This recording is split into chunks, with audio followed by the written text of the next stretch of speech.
ফিলিস্তিন সংকটে আমরা কাঁধে কাঁধ মিলে দাঁড়ানোর জন্যে আপনার মুসলমান হওয়া শর্ত নয়। আপনি যদি একজন মানুষ হয়ে থাকেন তাহলে আপনি গাজাবাসীদের দুঃখে তাদের পাশে দাঁড়াবেন। এটা এমন একটা সংকট নয় যেটা শুধু ধর্মের সাথে সম্পৃক্ত। আপনি যদি একজন মানুষ হয়ে থাকেন, আপনার মধ্যে মানবতাবোধ থেকে থাকে, তাহলে আপনি ঘরে বসে থাকতে পারবেন না। আমরা আমাদের ধর্মীয় দায়িত্ব থেকে, ধর্মীয় জিম্মেদারি থেকে এবং একই সাথে মানবিক দৃষ্টিভঙ্গি থেকে আজকে আমরা এখানে এসেছি। আল্লাহ পাক আমাদের সবার আশাটা যেন কবুল করেন। দ্বিতীয় কথা হচ্ছে আমাদের নিয়াতটাকে বিশুদ্ধ করতে হবে এবং আমাদের ইখলাসটা ঠিক রাখতে হবে। আমরা এখানে কোনো আইওয়াশ বা শোডাউন করতে আসি নাই। আমরা এখানে এসেছি আমাদের মাজলুম ভাইদের পাশে দাঁড়াতে, তাদের পক্ষে দু একটা কথা বলতে। আপনি প্রশ্ন করতে পারেন যে আমরা যদি এখানে মিছিল করি, সমাবেশ করি বা মিটিং করি, এতে কি আমাদের বেশি ফায়দা না গাজাবাসীদের বেশি ফায়দা? আমি আপনাকে জানাবো যে এতে আমাদের ফায়দাটা বেশি গাজাবাসীদের চাইতে। গাজাবাসীদের চাইতে আমাদের ফায়দাটাই বেশি। অন্তত আমাদের মধ্যে সচেতনতা আসবে এবং গাজাবাসীদের পরিণতি আমাদের উপর আসার আগেই আমরা প্রস্তুতি গ্রহণ করার একটা প্রয়াস পাবো ইনশাআল্লাহ। এখন প্রশ্ন হচ্ছে আমরা এখানে কেন এসেছি? একটা গণহত্যার প্রতিবাদ করতে। কি হচ্ছে আমাদের চোখের সামনে আমরা সবাই জানি। এক কথায় জেনোসাইড, এক কথা এটা একটা জেনোসাইড। এই জেনোসাইড প্যালেস্টাইনে, শামে এবং আল কুদসকে কেন্দ্র করে, বাইতুল মুকাদ্দাসকে কেন্দ্র করে, এটাই যে প্রথমবার হচ্ছে এমন নয়। এর আগেও বাদশাহ নেবুজাদনেজার এভাবে জেনোসাইড চালিয়েছিলেন। এরপরে বাদশাহ রোমান সম্রাট টাইটাস তিনিও জেনোসাইড চালিয়েছিলেন। কিন্তু এই জেনোসাইড এবং তৎকালীন জেনোসাইডের মধ্যে অনেক পার্থক্য আছে। এখনকার জেনোসাইডটা হচ্ছে মাজলুমদের উপরে, তৎকালীন জেনোসাইডটা হয়েছিল বেসিক্যালি জালেমদের উপরে। আল্লাহ রাব্বুল আলামিন সূরা বনী ইসরাঈলের মধ্যে বলেছেন ওয়াইন উদতুম উদনা। বনী ইসরাঈলকে আল্লাহ পাক এই জায়গাটা দিয়েছিলেন, শর্ত দিয়েছিলেন তোমরা যদি সৎ পথে থাকো আমি আল্লাহ তোমাদের সাথে থাকবো, তোমরা যদি ফাসাদ সৃষ্টি করো আমি তোমাদেরকে পবিত্র ভূমি থেকে বের করে দিব।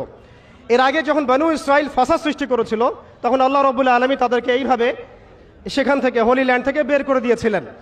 এরপরে আল্লাহ রাব্বুল আলামিন জায়গাটা মুসলিমদেরকে দিয়েছেন। এখন আমরা দেখতে পাচ্ছি যে মাজলুম, নিপীড়িত, নির্যাতিত মানুষের উপর জেনোসাইড চালানো হচ্ছে।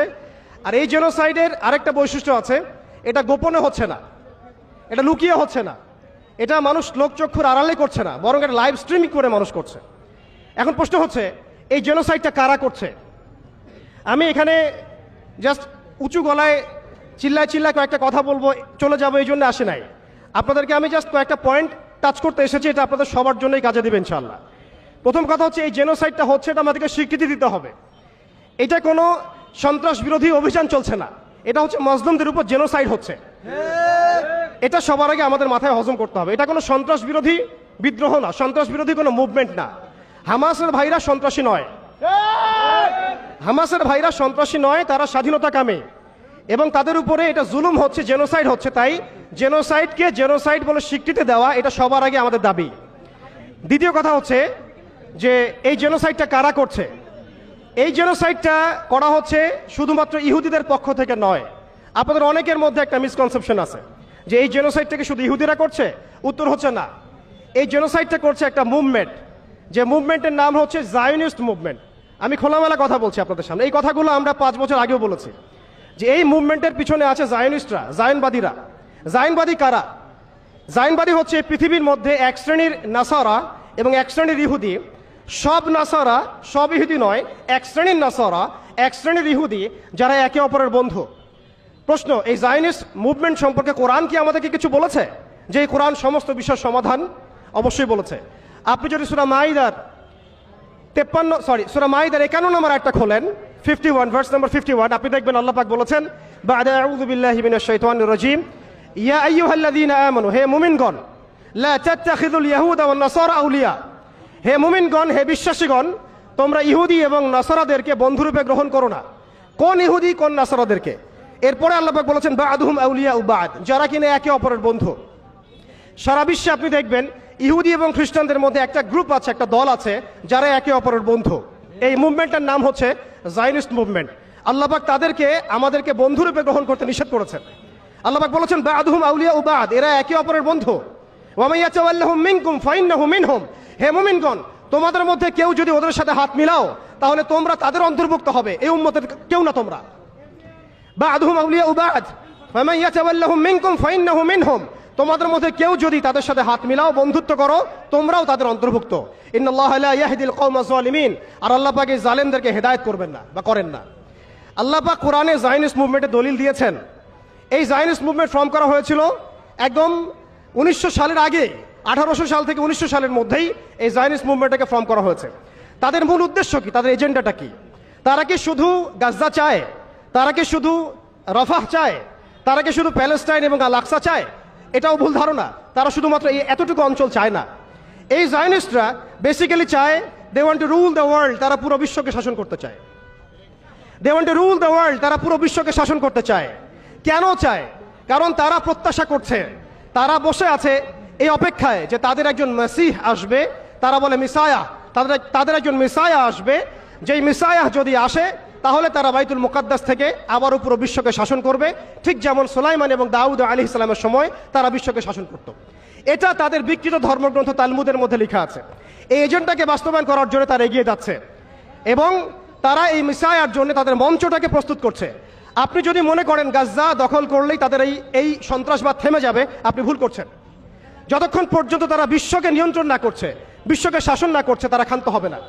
এবং তাদের মূল রাজনৈতিক পটভূমি এবং ভৌগোলিক অবস্থানটা কি হবে সেটাও তারা মেনশন করেছে। তারা চায় পুরো হোলি ল্যান্ডটা দখল করতে। এখন আপনি প্রশ্ন করতে পারেন যে ভাই হোলি ল্যান্ডটা কি? উত্তর হচ্ছে, হোলি ল্যান্ড হচ্ছে সেই জায়গা ইরাকের ইউফ্রেটিস নদী থেকে শুরু করে মিশরের নীল নদ পর্যন্ত। আই রিপিট, ইরাকের ইউফ্রেটিস নদী থেকে শুরু করে মিশরের নীল নদ পর্যন্ত এই পুরো জায়গাটাকে বলা হয় হোলি ল্যান্ড, অর্থাৎ পবিত্র ভূমি, আরদুল মুকাদ্দাসা। কোরআনে বলা হচ্ছে আরদুল মুকাদ্দাসা, ওদের স্ক্রিপচারে বলা হচ্ছে হোলি ল্যান্ড। তাদের মিসাকে ইহুদিরা বলছে মিসায়া এবং খ্রিস্টানরা নাসারারা বলছে অ্যান্টিক্রাইস্ট। যাকে আমরা চিহ্নিত করছি সে হচ্ছে মাসিহুদ দাজ্জাল।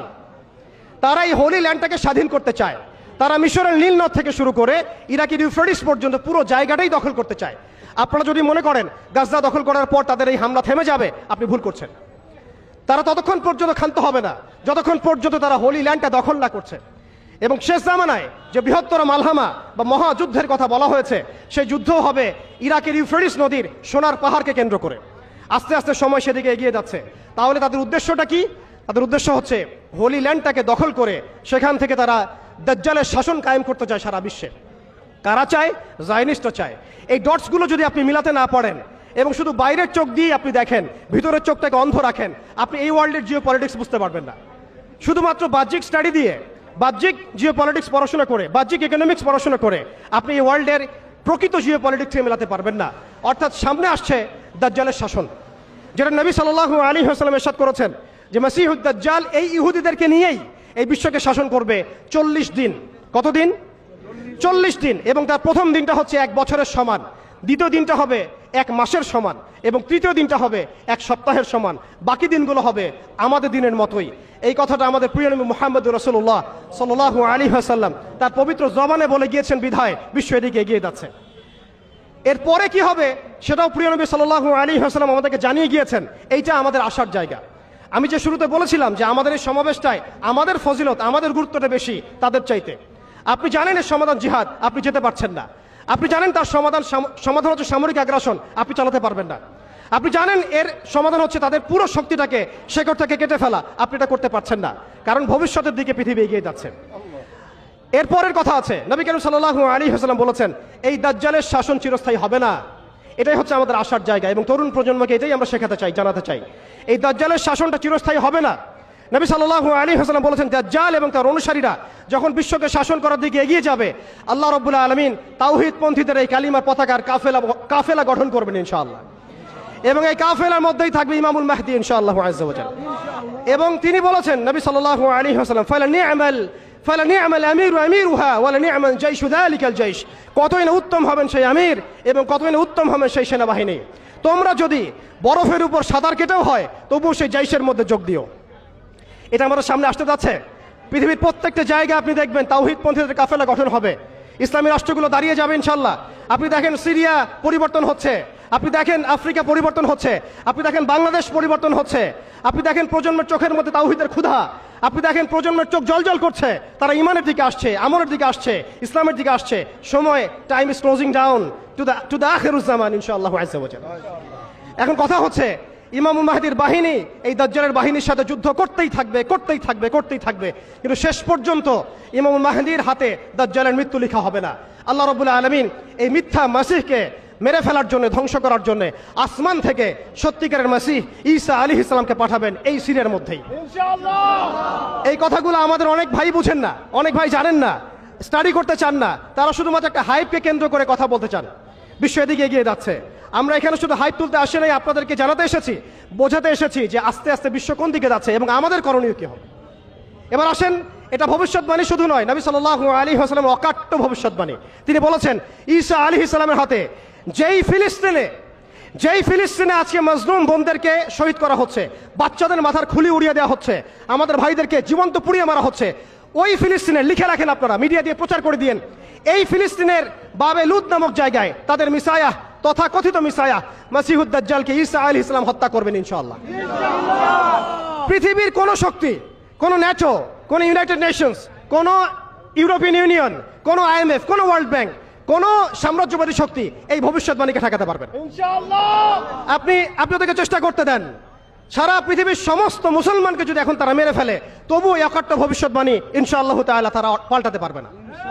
এটা আমাদের আশার জায়গা, এটাই হচ্ছে চূড়ান্ত বিজয়। এবং ঈসা আলাইহিস সালামের হাতে আগামী 40 বছর, লিখে রাখেন আপনারা, এরপরের 40 বছর ওই বাইতুল মুকাদ্দাস থেকেই সারা বিশ্বে ইসলামী খিলাফা কায়েম হবে ইনশাআল্লাহ। যে খিলাফা শব্দটা এখন রাজনৈতিকভাবে আপনারা নিতে পারেন না, হজম করতে পারেন না, আমি জানি আপনারা জানেন না, অনেকেই এটা অজ্ঞতার কারণেও হতে পারে, তারা হয়তো জানেন না, আমরা জানাতে এসেছি। এই যে খিলাফা শব্দটা তারা নিতে পারে না, এই খিলাফাই হবে পৃথিবীর শেষ শাসন ইনশাআল্লাহ তাআলা। এই খিলাফা দিয়ে বিশ্ব শুরু হয়েছিল, এই খিলাফা দিয়েই বিশ্ব শেষ হবে। ঈসা আলাইহিস সালাম 40 বছর ওই জেরুজালেম থেকেই এই বিশ্বকে শাসন করবেন ইনশাআল্লাহ তাআলা। এটা লেখা হয়ে গেছে, কুদিয়াল আমর, এটা কেউ চেঞ্জ করতে পারবে না।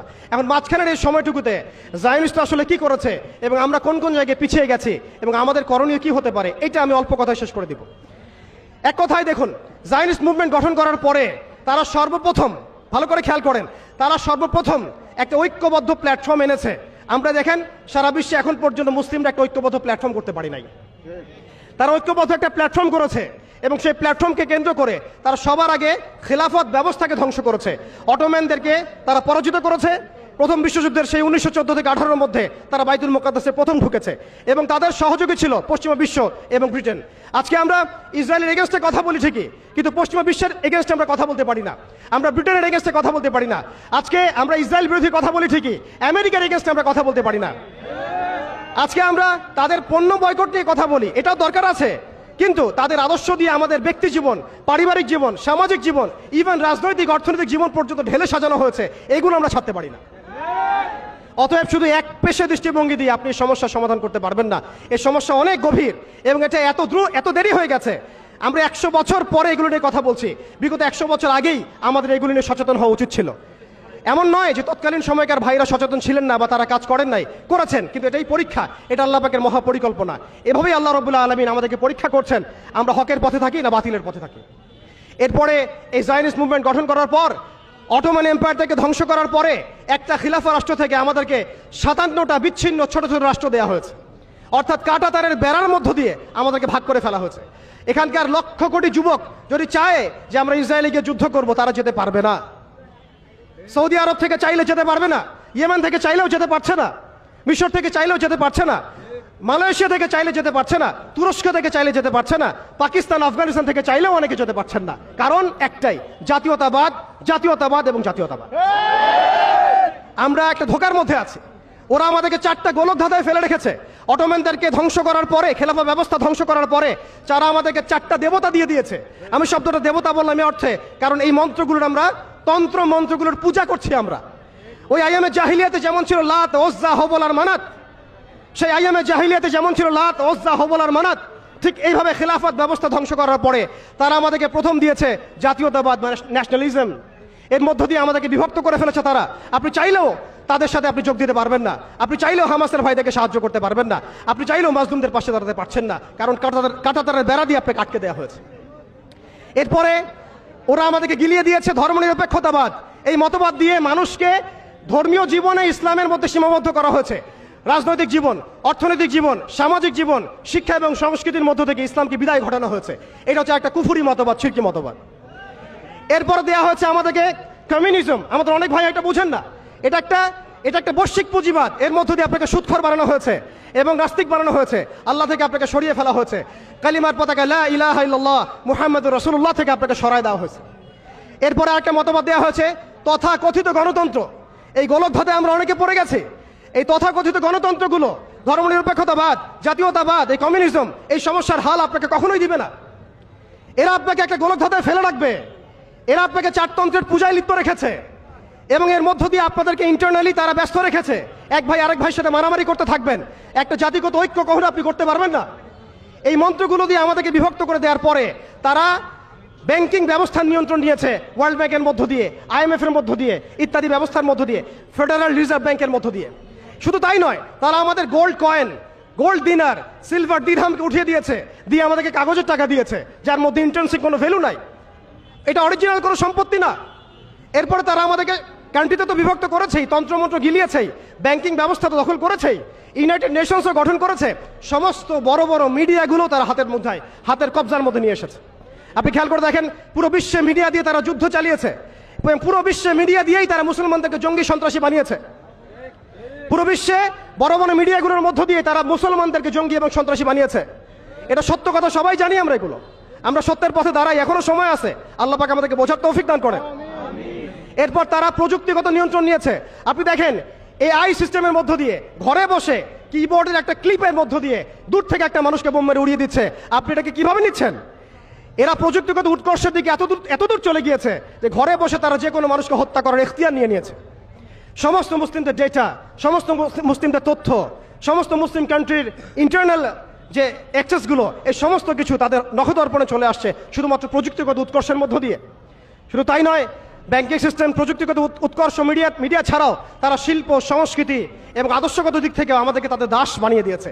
এইভাবে আস্তে আস্তে আস্তে আস্তে, একদিনে নয় ভাই, প্রিয় ভাইয়েরা, তাওহীদি জনতা, একদিনে নয়, বিগত প্রায় 100 বছর তারা এইভাবে মুসলিমদেরকে দমন পীড়নের মধ্য দিয়ে, একটা বড় মাস্টার প্ল্যানের মধ্য দিয়ে শুধুমাত্র একটা কাজই করে যাচ্ছে, তারা মাসিহুদ দাজ্জালের আগমনের জন্য এই পবিত্র ভূমির জায়গাটাকে উন্মুক্ত করছে। এর বেশি আর কিচ্ছু না, এর বেশি আর কিচ্ছু না। আপনি যত কিছুই Milan, dot Milan, United Nations Milan, European union Milan, ওদের প্রযুক্তিগত উন্নয়ন মিলান, মানুষ চাঁদে যাচ্ছে, মঙ্গলে যাবে, ঠিক আছে, গণতন্ত্র কায়েম হবে, ইত্যাদি ইত্যাদি, ইলেকশন হবে, যা কিছু আপনি মিলান, আখিরুজ্জামানের কনক্লুশন এখানে গিয়ে মিলবে।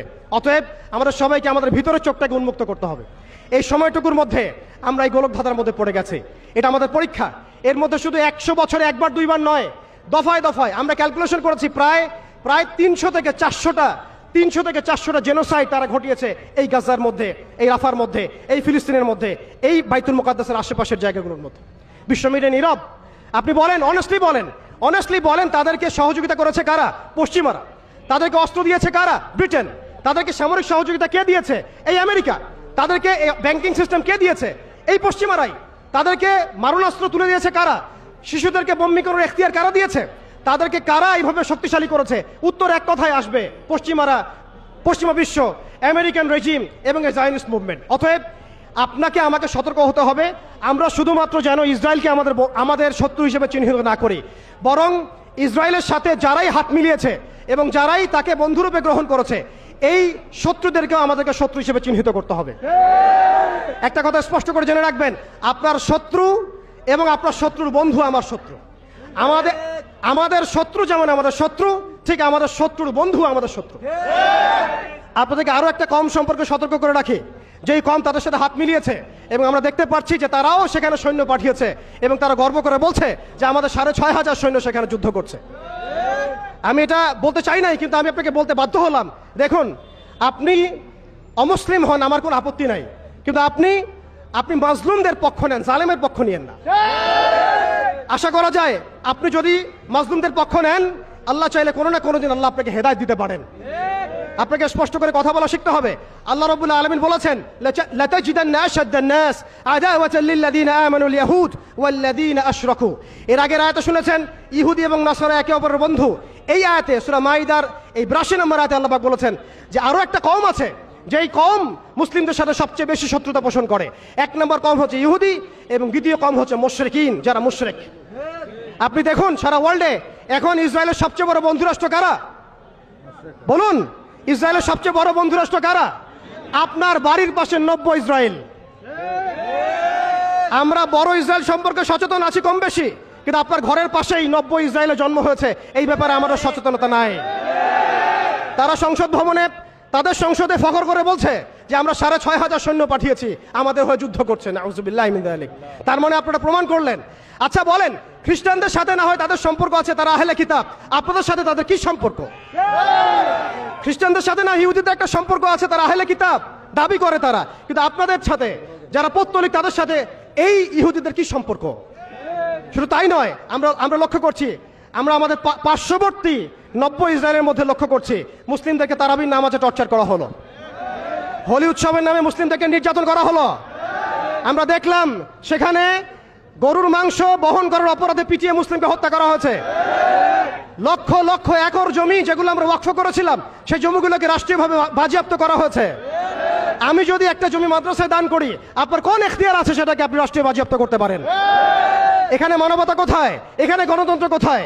এখানে এই ইউনাইটেড নেশনস কোথায়? ইউরোপিয়ান ইউনিয়নগুলো কোথায়?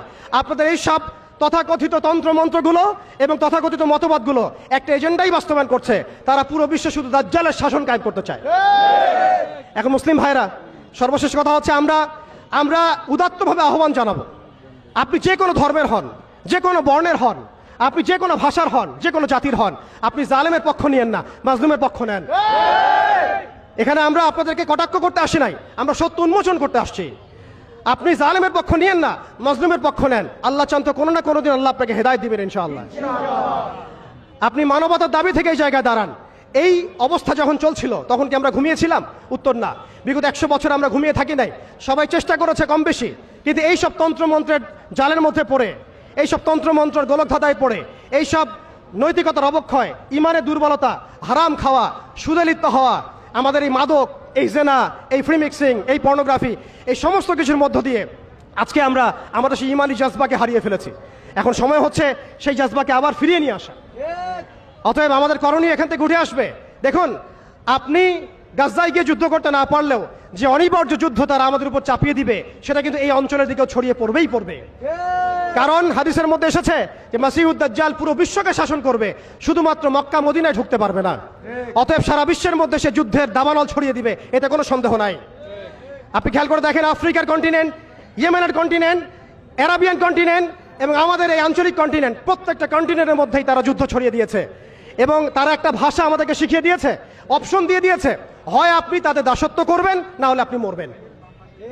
তারা আপনাকে আমাকে একটা অপশন দিয়েছে, আপনি তাদের দাসত্ব করেন, তারা আপনাকে ভালো রাখবে, আপনি তাদের দাসত্ব করবেন না, তারা আপনাকে মাটির সাথে মিশিয়ে ফেলবে। যেসব মুসলিম কান্ট্রি, দেখুন খেয়াল করে, যেসব মুসলিম কান্ট্রি তাদের দাসত্ব করেছে, যেসব মুসলিম কান্ট্রি তাদের দাসত্ব করেছে, তাদের আনুগত্য করেছে, সেই সব আরব মুসলিম কান্ট্রিকে তারা কিছুই বলছে না, কিছুই করছে না। তাদের কাছে তেল আছে, সেই তেল তারা দিচ্ছে, তাদের কাছে অর্থনৈতিক সাপোর্ট আছে, এটা তারা দিচ্ছে। তাদের জমি ব্যবহার করে সেখানে বোম্বিং করা হয়েছে। আমরা দেখেছি কিভাবে পাকিস্তানের জমি ব্যবহার করে আফগানিস্তানে বোম্বিং করা হয়েছে। আমরা দেখেছিলাম ইরাক ইরান যুদ্ধ লাগিয়ে সেখানে বোম্বিং করা হয়েছিল। আমরা লিবিয়া, সোমালিয়া, মালি, এই তারপরে আপনার ইয়েমেন, জর্ডান, লেবানন, প্রত্যেকটা জায়গার মিসাল দিতে পারি যেখানে মুসলিম ভূমিগুলোকে ব্যবহার করে তারা মুসলিমদের উপর বোম্বিং করেছে আর মুনাফিকদেরকে তাদের সহযোগী হিসেবে রেখেছে। অতএব তাদের অপশন হচ্ছে, হয় আপনি তাদের দাসত্ব করবেন, না হলে মরবেন। যারা দাসত্ব করেছে তারা সুখে আছে, তাদের কোনো সমস্যা নাই। ইভেন গাজ্জাবাসীর কান্না ওদের কানে পৌঁছায় না, এই বাচ্চাদের মগজের খুলি তাদের কাছে, তাদের চোখে ভাসে না, এই বোনদের ধর্ষণের চিৎকার তাদের কাছে যায় না, এই শিশুদের হাহাকার তাদের কাছে যায় না, এক ফোঁটা পানির জন্য তারা কাঁদছে, এই কান্না তাদের কাছে যায় না। তাদের এই হৃদয় নেফাক দিয়ে এমনভাবে পরিপূর্ণ হয়ে গেছে, তাদের কাছে এই মানবতাহীনতার এই কাজগুলো, দৃষ্টান্তগুলো ওদের কলবের মধ্যে কোনোই দাগ কাটছে না। প্রিয় ভাইরা, এটা কেন হয়েছে? তাদের নেফাকির কারণে। অতএব আপনি যদি দাসত্ব করেন, নেফাকিতে চলে যান, আপনারও কোনো সমস্যা হবে না। কিন্তু আমি অনেস্টলি প্রশ্ন করতে চাই, আপনার মধ্যে কি আল্লাহর ভয় নাই? আপনার আমার মধ্যে কি কাল কিয়ামতের মাঠে জবাবদিহিতার ভয় নাই? আপনি আমি কি লা ইলাহা ইল্লাল্লাহ বিশ্বাস করি না? আপনি আমি কি মুহাম্মদুর রাসূলুল্লাহ বিশ্বাস করি না? আপনি আমি কি মুহাম্মদ রাসূলুল্লাহর উম্মত নই? অতএব আমরাও কখনোই কারো দাসত্বের দিকে যাব না ইনশাআল্লাহ।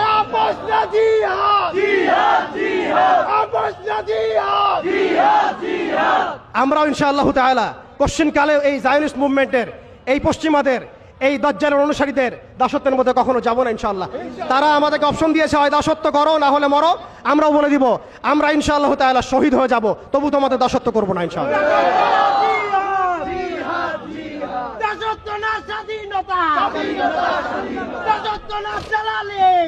প্রিয় ভাইরা, আমি আর লম্বা করছি না, আমি শেষ করে দিচ্ছি। আর অল্প অল্প কিছু কথা বলবো আপনাদেরকে। দেখুন, আমাদের করণীয় কি হতে পারে?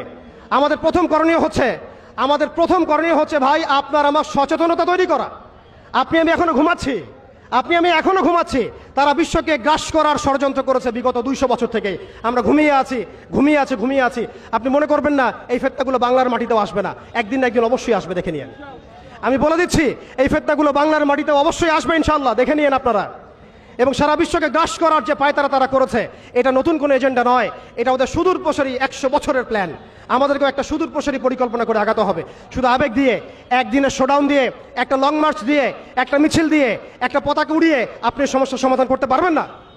সবার আগে আমাদেরকে সচেতন হতে হবে, হীনমন্যতা ত্যাগ করতে হবে, নবী সাল্লাল্লাহু আলাইহি ওয়াসাল্লামের সেই ভবিষ্যৎবাণীর দিকে চোখ রাখতে হবে, এবং সামনে যে মুসলিমদের হাতে বিশ্ব আসবে এই ইস্তেকামত আপনার কলবের মধ্যে বদ্ধমূল থাকতে হবে। দ্বিতীয় বিষয় হচ্ছে আমাদের সবাইকে নৈতিকভাবে দীক্ষিত হতে হবে, ইমানের শিক্ষায় দীক্ষিত হতে হবে, সবাইকে জীবন নিয়ে সিরিয়াস হতে হবে, নিজের জীবনটাকে, আমলটাকে, আখলাকটাকে আল্লাহর জন্য ঢেলে সাজাতে হবে, নবী সাল্লাল্লাহু আলাইহি ওয়াসাল্লামের সুন্নাহ মাফিক জীবনযাপন করতে হবে।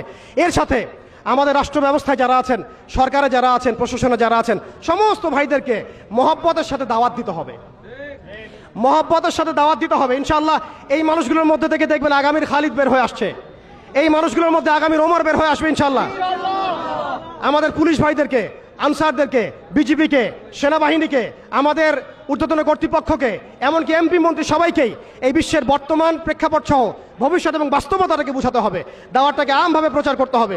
একই সাথে আমাদের দেশের মধ্যে যত ইসলামিক দল আছে, যত ইসলাম ভাবাপন্থী, ইসলামিক মনোভাব সম্পন্ন মানুষ আছে, তাদের সবার মধ্যে একটা ঐক্যবদ্ধ প্ল্যাটফর্ম নিয়ে আসতে হবে। এখানেও যদি আপনি সাম্প্রদায়িক হয়ে যান, আপনি আগামীতে বাংলাদেশের কনফ্লিক্ট এড়াতে পারবেন না, আমরা সেই যুদ্ধে জিততে পারবো না। আমাদের অনৈক্যই হচ্ছে আমাদের সবচেয়ে বড় দুর্বলতা, এই অনৈক্যটাকে আমাদেরকে দূর করতে হবে। আল্লাহ পাক তৌফিক দান করেন। আমরা সর্বমহলে দাওয়াতের কাজ করব, সবাইকে আমভাবে দাওয়াত দিব, সারা বিশ্বের বর্তমান অবস্থা বুঝাবো, ভবিষ্যৎটা বুঝাবো এবং বাস্তবতাটাকে বুঝাবো ইনশাআল্লাহ। একই সাথে আমরা ঐক্যবদ্ধ হয়ে যাব, জীবন নিয়ে সিরিয়াস হয়ে যাব। আমরা আমাদের জায়গা থেকে যা পারি, যার যা সামর্থ্য আছে, বলতে পারলে বলবেন, লিখতে পারলে লিখবেন, অর্থনৈতিক সহযোগিতা করতে পারলে সেটা করবেন। আপনি যদি ভালো স্কলার হন, আপনি ইলম দিয়ে খেদমত করবেন। আপনি পলিটিক্যাল লিডার হলে আপনি পলিটিক্স দিয়ে খেদমত করবেন। ইকোনমিস্ট হলে ইকোনমি দিয়ে খেদমত করবেন। আপনার মধ্যে প্রযুক্তিগত যদি উৎকর্ষ থাকে, সেটা দিয়ে আপনি উম্মাকে খেদমত করেন। যার মধ্যে আল্লাহ পাক যা দিয়েছেন তাই দিয়েই আমাদেরকে এই যুদ্ধে শরীক হতে হবে ইনশাআল্লাহ। মনে রাখবেন, মনে রাখবেন, জিহাদ শুধুমাত্র একটা আবেগের নাম নয়, জিহাদ হচ্ছে একটা পরিকল্পিত পদক্ষেপ। আপনি খেয়াল করে দেখেন, আজকে আমরা এই জায়গায় চলে আসছি শুধুমাত্র একমুখী, তাদের সামরিক আগ্রাসনের ভিত্তিতে নয়। আমাদের সেনাবাহিনী কম নাই, আমাদের জমি কম নাই, আমাদের দেশ কম নাই, আমাদেরও প্রযুক্তি কম নাই। তাহলে আমরা এই পর্যায়ে কেন আসলাম? উত্তরগুলো আপনি খুঁজে বের করেন। আমাদেরও সেনাবাহিনী আছে, আমাদেরও রাষ্ট্র আছে, আমাদেরও জনবল আছে, আমাদের 200 কোটি মুসলমান আছে, আমাদের অর্থ ব্যবস্থা আছে, আমাদেরকে আল্লাহ পাক জমিন দিয়েছেন, কি দেন নাই আল্লাহ রাব্বুল আলামিন আমাদেরকে? তারপরে কেন এই জায়গায়? এর উত্তর আপনি খুঁজে বের করেন। উত্তর হচ্ছে একটাই, আল্লাহ পাক কোরআনে বলেছেন, ইন তানসুরুল্লাহ ইয়ানসুরুকুম। ভালো করে শুনেন, সূরা মুহাম্মদ পড়ে দেখবেন, ইন তানসুরুল্লাহ ইয়ানসুরুকুম। তোমরা যদি আল্লাহকে সাহায্য করো, তবেই আল্লাহ তোমাদেরকে সাহায্য করবেন। আমরা সবাই ব্যক্তি পূজায় লিপ্ত হয়েছি, দুনিয়া পূজায় লিপ্ত হয়েছি, আমরা সবাই দুনিয়াদারি নিয়ে ব্যস্ত হয়ে গেছি। আর যখন আমাদের ভাইরা মারা যাচ্ছে, তখন আমরা মায়া কান্না দেখাচ্ছি। এইসব ভণ্ডামি দিয়ে জিহাদ হবে না, এইসব ভণ্ডামি দিয়ে বাইতুল মুকাদ্দাস বিজয় হবে না। আল্লাহর কাছে ফিরে আসেন, পরিপূর্ণ দ্বীনে দীক্ষিত হন। ইন তানসুরুল্লাহ ইয়ানসুরকুম। তোমরা আল্লাহকে সাহায্য করো, অর্থাৎ তোমরা আল্লাহর দ্বীনকে সাহায্য করো, আল্লাহ তোমাদেরকে সাহায্য করবেন। ওয়া ইউসাব্বিত আকদামাকুম। তোমাদের পা আল্লাহ পাক শক্ত করে দিবেন। আল্লাহ সতর্ক করেছেন, ওয়া ইন তাতাওয়াল্লাউ। তোমরা যদি মুখ ফিরায় নাও, আল্লাহ থেকে তোমরা যদি মুখ ফিরায় নাও, ইস্তাবদিল কওমান গায়রাকুম। আল্লাহ পাক তোমাদেরকে সরাই দিয়ে নতুন কওমকে নিয়ে আসবেন। সুম্মা লা ইয়াকুনু আমসালাকুম। তারা তোমাদের মতো অপদার্থ হবে না। এটা আল্লাহ পাকের দ্ব্যর্থহীন ঘোষণা। অতএব পরিপূর্ণ ইসলামে দীক্ষিত হতে হবে, আমরা সবাইকে ইসলামে ফিরে আসতে হবে, উলামায়ে কেরামের সাথে সম্পর্ক রাখা এবং একই সাথে জাতিগত একটা ঐক্য গঠন করা। জাতিগত ঐক্য গঠন করে একটা শরিয়া রাষ্ট্র কায়েম করে একটা পরিপূর্ণ ইসলামী রাষ্ট্র কায়েম করে, নবী সাল্লাল্লাহু আলাইহি ওয়াসাল্লামের সুন্নত অনুযায়ী একটা মদিনা রাষ্ট্র কায়েম করে আপনি আন্তর্জাতিক মহলে চাপ দিতে পারবেন ইনশাআল্লাহ তাআলা। আর যদি সেটা না হয়, আর যদি আমাদের রাষ্ট্র ব্যবস্থা, সরকার ব্যবস্থা, প্রশাসন এগুলোর ধার না ধরেন, তাহলে আমি বলে দিচ্ছি, আপনারা লিখে রাখেন, আজকে গাজ্জাবাসীর যে অবস্থা হয়েছে, আজকে ইরাক, সিরিয়া, লেবানন, জর্ডান এগুলোর যে অবস্থা হয়েছে, আমাদেরও যে সেই অবস্থা হবে না এর কোনো গ্যারান্টি নাই। মিয়ানমার আমাদের উপর যেভাবে রোহিঙ্গাদেরকে চাপিয়ে দিয়েছে, আপনি আমি কোথায় যাব? আমাদের উপর যদি এরকম অবস্থা চাপিয়ে দেওয়া হয়, আপনাকে আমাকে কি ভুটান জায়গা দিবে? আপনাকে আমাকে নেপাল জায়গা দিবে? আপনাকে আমাকে কি মায়ানমার জায়গা দিবে? আপনাকে আমাকে কি ভারত জায়গা দিবে? আপনাকে আমাকে কি পাকিস্তানও জায়গা দিবে? অতএব আমাদের এই জমিনে, আমাদের এই সংগ্রাম, আমাদের এই জিহাদ আমাদেরকেই করতে হবে, আমাদের ইসলাহ আমাদেরকেই করতে হবে, আমাদের ভবিষ্যৎ আমাদেরকেই করতে হবে। আল্লাহ পাক বোঝার তৌফিক দান করেন। বাংলাদেশের এই অবস্থায় এখন একটা ইসলামী রাষ্ট্র গঠনের কোনো বিকল্প নাই। আপনি আমি চাইলে লক্ষ কোটি মুসলমানকে সেখানে চাপ প্রয়োগ করে পাঠাতে পারতাম যদি আমাদের ইসলামিক রাষ্ট্র থাকতো। আমাদের যদি একটা ইসলামী রাষ্ট্র থাকতো, তাহলে ওরা যেভাবে ইউনাইটেড নেশনস গঠন করেছে, এইভাবে আমরাও ইউনাইটেড মুসলিম নেশন গঠন করতে পারতাম। আমরা সেটা পারছি না। তারা যেভাবে ইউনাইটেড নেশনস গঠন করে সারা বিশ্বে মুসলিমদেরকে চাপ দিচ্ছে, ট্রাম্প কি বলছে আপনারা সবাই দেখছেন, মিডিয়া ভাই সবাই আছেন, স্পষ্ট ঘোষণা দিচ্ছে ওরা এখান থেকে বের হয়ে যাক, আমরা সেখানে বসতি স্থাপন করব। এটা কি মগের মূল্য? ওরা কেন সেখান থেকে বের হয়ে যাবে? এই গাজ্জাবাসীরাই এই পৃথিবীর সবচেয়ে স্বাধীন মানুষ। তারা মৃত হয়েও তারা জীবিত, তারা সেখানে বোমের খোরাক হয়েও তারা সেখানে সম্মানিত। ইতিহাস তাদেরকে সম্মানের সাথে স্মরণ রাখবে ইনশাআল্লাহ, এবং জান্নাত এইসব শহীদ ভাইদেরকে দিয়ে ভরে যাবে ইনশাআল্লাহ। হতভাগা তো আমরা দাসত্বের মধ্যে পড়েছি, মুনাফিকের মধ্যে পড়েছি, আমরা কিছু করতে পারছি না। দুঃখ তো আমাদের, দুর্দশা আমাদের। আমরা কালকে আমাদের মাঠে আল্লাহর সামনে কি জবাব দিব এর ঠিক ঠিকানা আমাদের নাই। এই জন্য আমি শুরুতে বলেছিলাম, ক্ষতির মধ্যে আমরা আছি, তারা নাই। আমরা যে পরিমাণ ক্ষতির মধ্যে আছি সেই পরিমাণ ক্ষতিতে তারা নাই। তারা হাসতে হাসতে জান্নাতে চলে যাচ্ছে ইনশাআল্লাহ, এবং এরপরে তাদের বিজয় আসবে ইনশাআল্লাহ আযজা ওয়া জাল। অতএব একটা ইসলামিক রাষ্ট্রের দিকে আমাদেরকে যেতে হবে, ইউনাইটেড মুসলিম নেশন গঠন করতে হবে। ন্যাটোর বিকল্প চাই আমাদের, ন্যাটোর বিকল্প বাহিনী গঠন করতে হবে আমাদেরকে IMF এর এগেইনস্টে আমাদের ব্যাংকিং সিস্টেম তৈরি করতে হবে, ওদের ওয়ার্ল্ড ব্যাংকের এগেইনস্টে ওয়ার্ল্ড মুসলিম ব্যাংক তৈরি করতে হবে, ওদের প্রযুক্তিগুলোর বিরুদ্ধে আমাদেরকে প্রযুক্তি তৈরি করতে হবে, ওদের মিডিয়ার এগেইনস্টে আমাদের এই ভাইদেরকে মিডিয়ার মধ্যে ঝাঁপিয়ে পড়তে হবে। আপনারা সবাই সব মিডিয়াগুলোকে ইসলামী মিডিয়া বানায় ফেলেন। ওরা আপনাদেরকে জুজুর ভয় দেখায়, সত্য থেকে পিছিয়ে ফেলে। আপনাদেরকে ভয় করবেন না, আল্লাহকে ভয় করেন। ওয়ালা তাখাফুহুম ইত্তাকুল্লাহ, আল্লাহকে ভয় করেন, তাদেরকে ভয় করবেন না। আল্লাহ রাব্বুল আলামিন আমরা সবাইকে যেন ঈমানদার হওয়ার তৌফিক দান করেন। এইভাবে যখন আমরা একটা ঐক্যবদ্ধ শক্তি হতে পারবো ইনশাআল্লাহ, দেখবেন আজ হোক কাল কার হোক, আমরা সেই মোবারক জাইশে অবশ্যই যোগ দিব, যেই জাইশ ইনশাআল্লাহ বাইতুল মুকাদ্দাসকে মুক্ত করবে, স্বাধীন করবে, বিজয় ছিনিয়ে আনবে ইনশাআল্লাহ। এই বিষয় মনের মধ্যে কোনো রকম হীনমন্যতা রাখবেন না, কোনো প্রকার সংশয় রাখবেন না যে আগামীতে অবশ্যই সেই বাইতুল মুকাদ্দাস থেকে কালিমা লা ইলাহা ইল্লাল্লাহ মুহাম্মাদুর রাসূলুল্লাহর এই পতাকাই উড়বে ইনশাআল্লাহ তাআলা।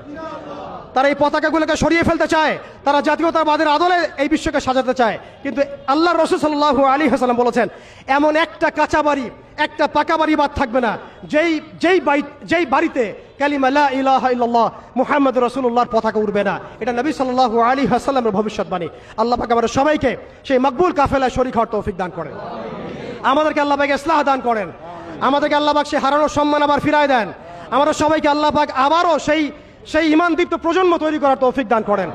আল্লাহ পাক আমাদের সরকারকে শক্তিশালী করেন, একটা ইসলামী রাষ্ট্র গঠন করার তৌফিক দান করেন। আল্লাহ পাক আমাদের সবাইকে প্রযুক্তিগত উন্নয়ন দান করেন, অর্থনৈতিক উন্নয়ন দান করেন, মিডিয়ার উন্নয়ন দান করেন। আল্লাহ পাক আমাদেরকে স্বতন্ত্র ব্যাংকিং সিস্টেম দান করেন, স্বতন্ত্র সামরিক বাহিনী গঠন করার তৌফিক দান করেন। এবং আরেকটা পয়েন্ট হচ্ছে যে আমাদেরকে অস্ত্র শস্ত্রে সুসজ্জিত হতে হবে। জিহাদ একটা বড় বিষয়, আমাদের সবাইকে অস্ত্র শস্ত্র সজ্জিত হতে হবে প্রত্যেক মুসলিম কান্ট্রিকে। আমি এখানে ব্যক্তিগতভাবে বলি নাই, আমি বলেছি প্রত্যেক মুসলিম কান্ট্রিকেই সামরিক দিক থেকে এতটা শক্তিশালী হতে হবে যাতে ওরা আমাদেরকে চোখ রাঙাতে না পারে, বরং আমরাই এমনভাবে চোখ রাঙাবো যেন ওরা এই বিশ্বের মানচিত্র থেকে মুছে যায়। কিম জং উনের মতো একজন মানুষ, যিনি উত্তর কোরিয়ার মতো ছোট্ট একটা রাষ্ট্রকে আজকে নিউক্লিয়ার রাষ্ট্রে পরিণত করেছেন, আমাদেরকে সেই সক্ষমতা ছিল না, আমাদেরকে সেই প্রতিভা ছিল না, আমাদেরকে সেই জনবল ছিল না। অতএব প্রত্যেক মুসলিম কান্ট্রিকেই নিউক্লিয়ার ওয়েপন্স তৈরির দিকে যেতে হবে, মিসাইল তৈরির দিকে যেতে হবে, প্রযুক্তিগত উন্নয়নের দিকে যেতে হবে, ঐক্যবদ্ধ প্ল্যাটফর্মের দিকে যেতে হবে।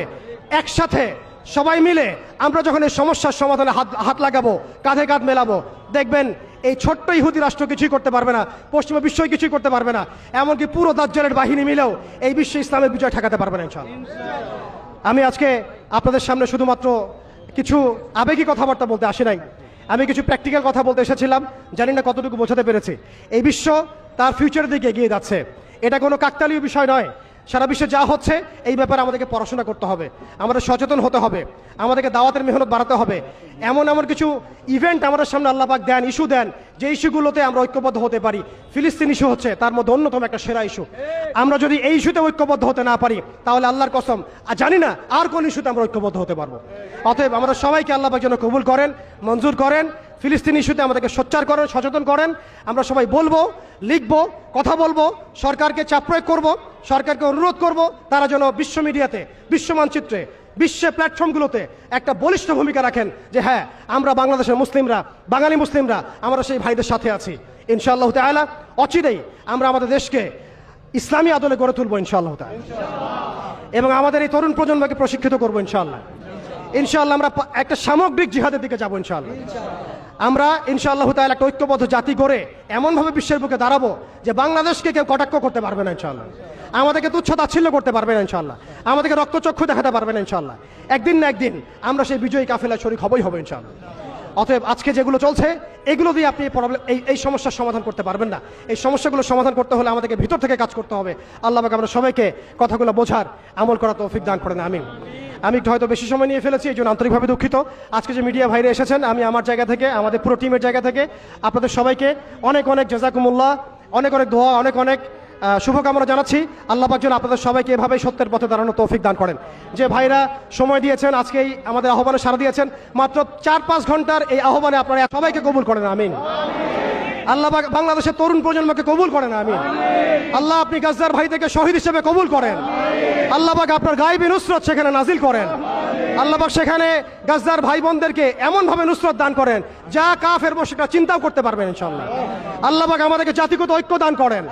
আল্লাহ পাক আমাদেরকে একটা শক্তিশালী মুসলিম রাষ্ট্র গঠনের তৌফিক দান করেন, এবং এক পর্যায়ে ইনশাআল্লাহ তাআলা অদূর ভবিষ্যতে রাসূলুল্লাহ সাল্লাল্লাহু আলাইহি ওয়াসাল্লামের সেই ভবিষ্যৎবাণী বাস্তবায়নের সেই মোবারক জয়শে আমরা সবাইকে আল্লাহ পাক শরীক করেন, আমিন।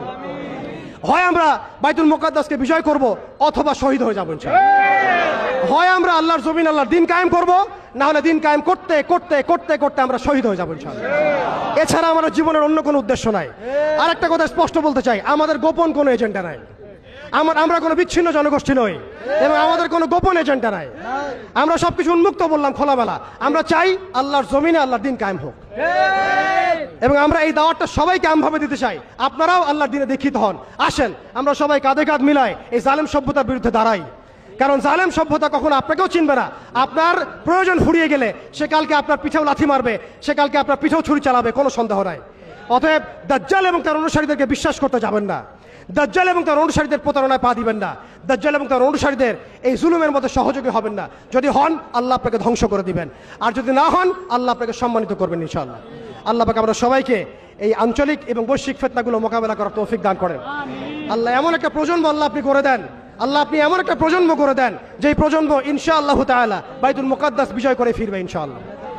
আজকে আমি আর লম্বা করছি না। আপনারা সবাই যারা সময় দিয়েছেন আপনাদের সবাইকে জাযাকুমুল্লাহ খায়রান। যারা ওলামায়ে কেরাম এসেছেন তাদের সবাইকে আমি শ্রদ্ধার সাথে, সম্মানের সাথে জাযাকুমুল্লাহ জানাচ্ছি।